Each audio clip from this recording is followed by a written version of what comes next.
Hey everyone, day two. I got that haircut that I said I needed.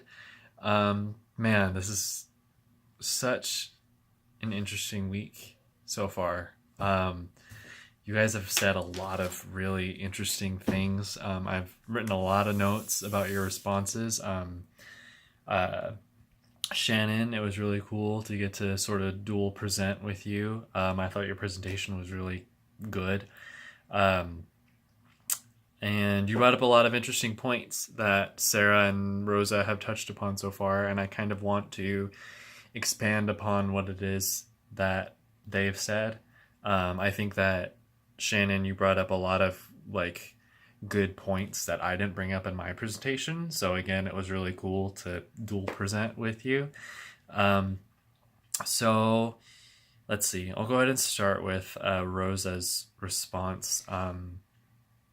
She touched upon Shannon's question as to who is responsible for the content of the internet, and that's a tricky question to answer because the internet is so expansive. It almost seems limitless in its content. So, of course, in talking about whose responsibility it is in terms of content, I would say that the easiest answer, probably a little short sighted and not as thorough as it should be, but I think that the easiest answer would be the content creators.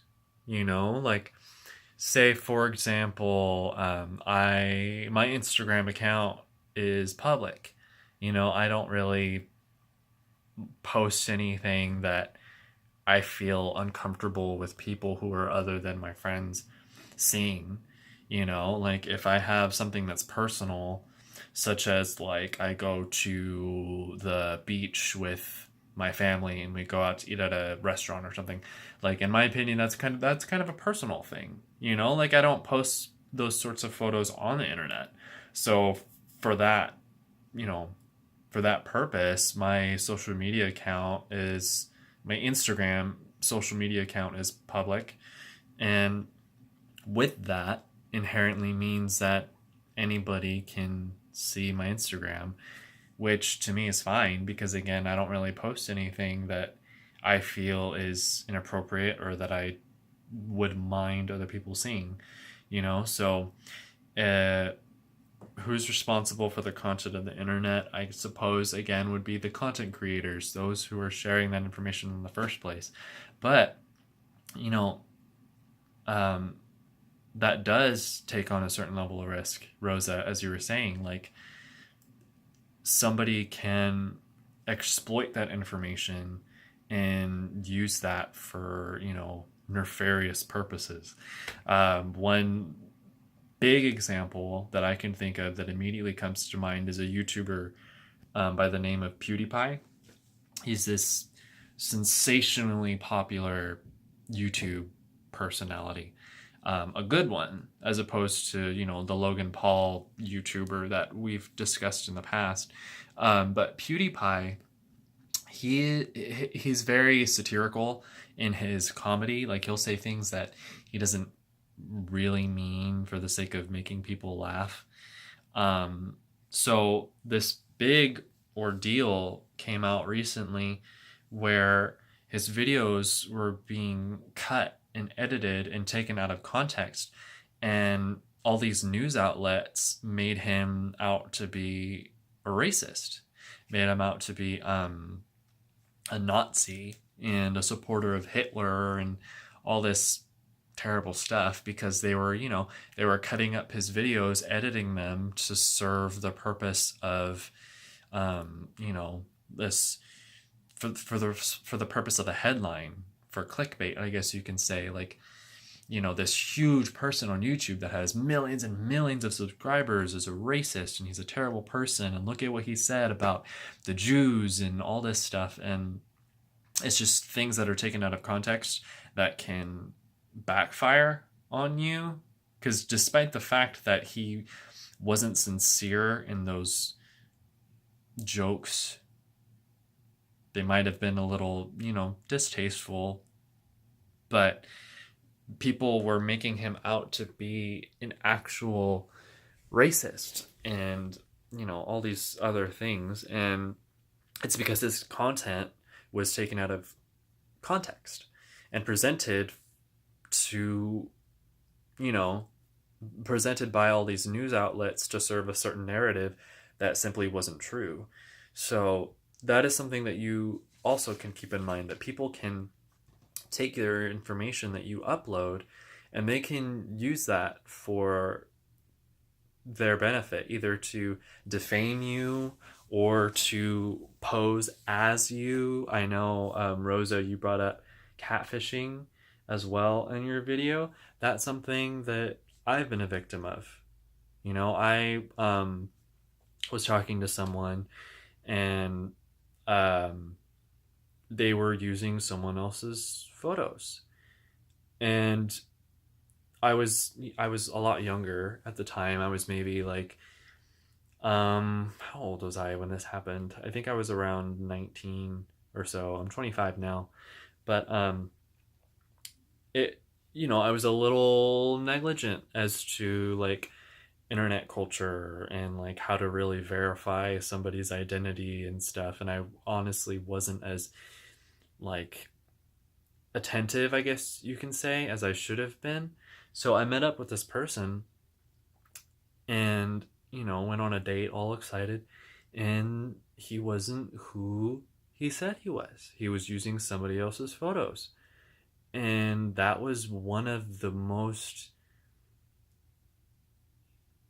violating things, like I was like sick to my stomach. Like I felt stupid. I felt like, obviously, I felt like I was taken advantage of. And not only me, but the person whose photos they were using.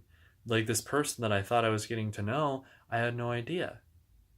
Like you become accustomed to a person online, of course, with their face, whatever. And not only was I, disgusted for my own sake, I was disgusted for theirs. So I got out of that situation the best way I could, faked an emergency, never talked to that person ever again. But there are, people who will take others' photos and pose as if they are that person. That's just sort of, I guess, a risk that you take in posting photos of yourself online. Like people like to think that, I don't know, like people like to think, oh, I'm not important enough to, have my information stolen, or I'm not important enough to have my identity stolen or my photo stolen or what have you, whatever it is that I upload. But there are people out there who are like that, unfortunately. I claim, I like to be an optimist, and I like to, have trust in other people and have faith in other people. But in going through that experience, I've learned that, you need to be cynical to a certain extent. You need to be responsible not only in the content that you upload, but you need to be content responsible in the content that you intake, whether that be meeting somebody online, or watching somebody's videos on YouTube, or reading a news article. Like there are just certain steps and responsibilities that you have to take in dealing with cloud services, in dealing with internet services.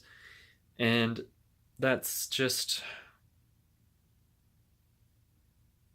again, it's unfortunate that things like that happen, but there are steps you can take to minimize your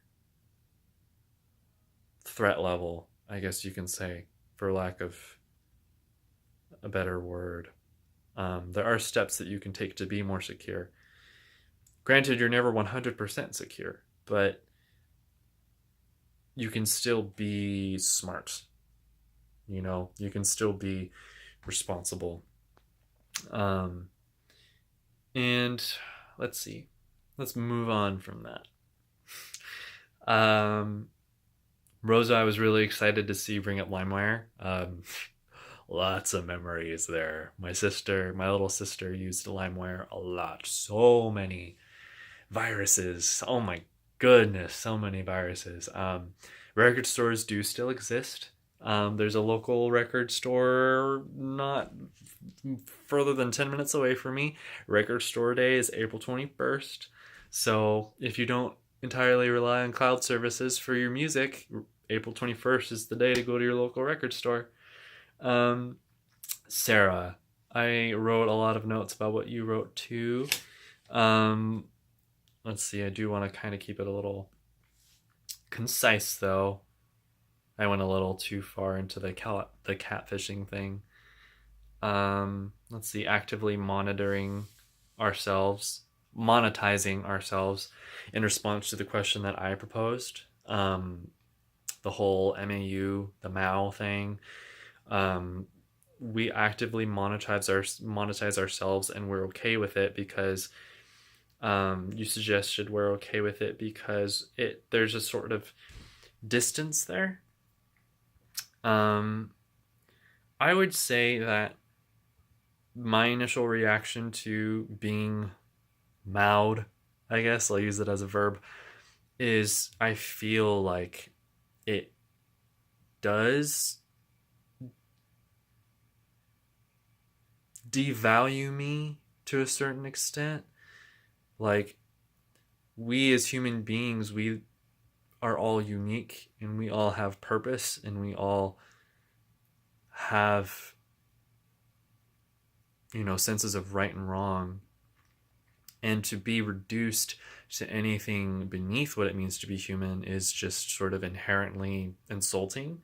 You inherently are taken aback by that, And I would say that being monetized just sort of like being amorphous, just like the cloud is, like being reduced to a statistic or a monetary value, it strips away your humanity in a way that's almost like, I guess insulting would be the right word. But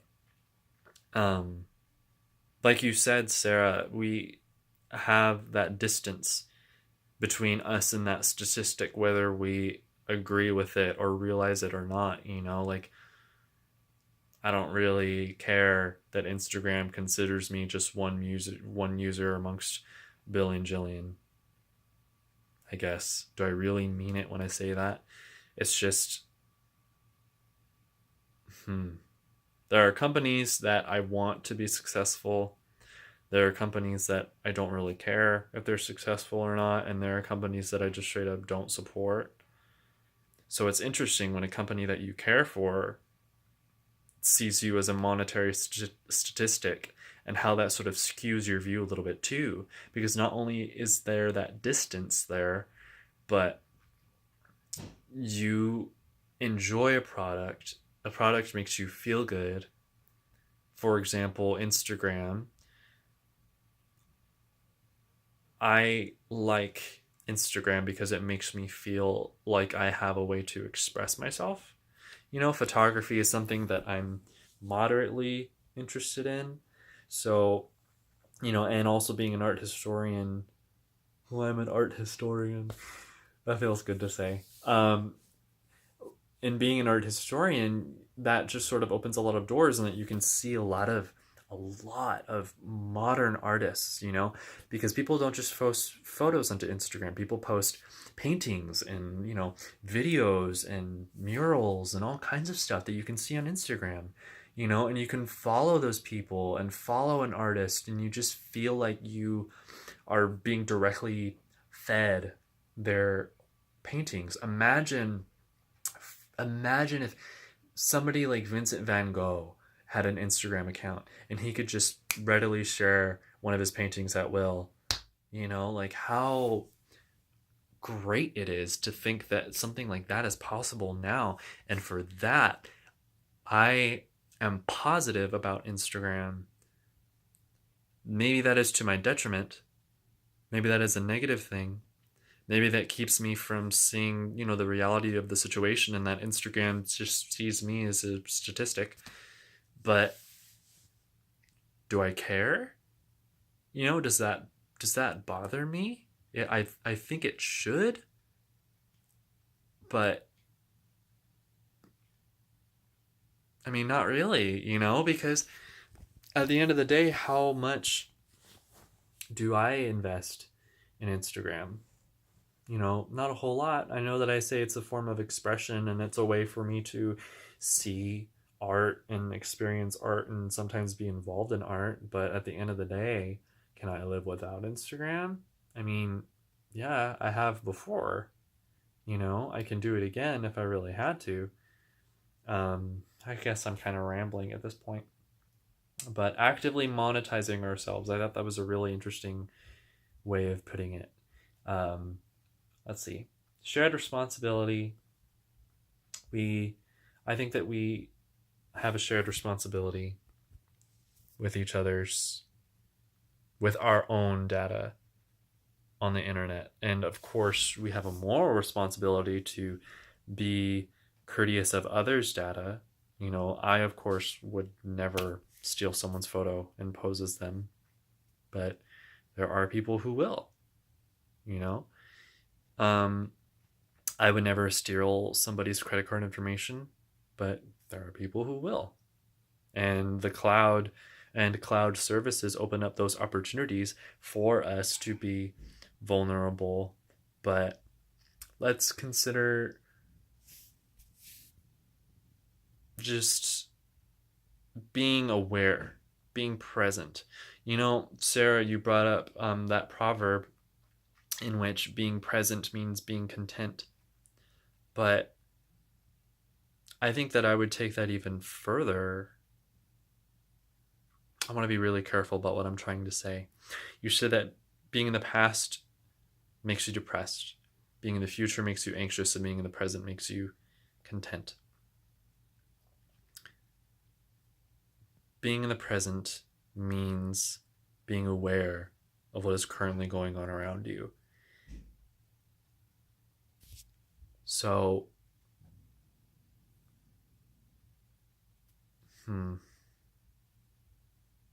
when you initially said that, I had like a lot that I thought that I wanted to say, but now that I'm really thinking about it, it's like being present, being content. There's a lot that you have to consider when you're in the present still. You have to consider like how responsible you are being with the content that you are taking in every day and the content that you are sharing every day. I think that being present means being prepared for the future. Like knowing what you're doing now, being careful about what you're doing now, being smart about what you're doing now. Wouldn't you say that that ensures a beneficial future or a positive future? Of course, you can't plan for the unknown, but I don't know. I wonder if it's even possible to be entirely in the present. Is it irresponsible to, be only in the present? If you're only in the present and you're not thinking about the past or the future or, what's come before you, what's coming after you, is that irresponsible? So it just, it led me to think about a lot of things. All right, I'm going on 20 minutes again. So again, I should have said it at the beginning, but play me at twice the speed. Thank you guys. This has been really cool, really interesting so far. I'll see you tomorrow. Goodbye.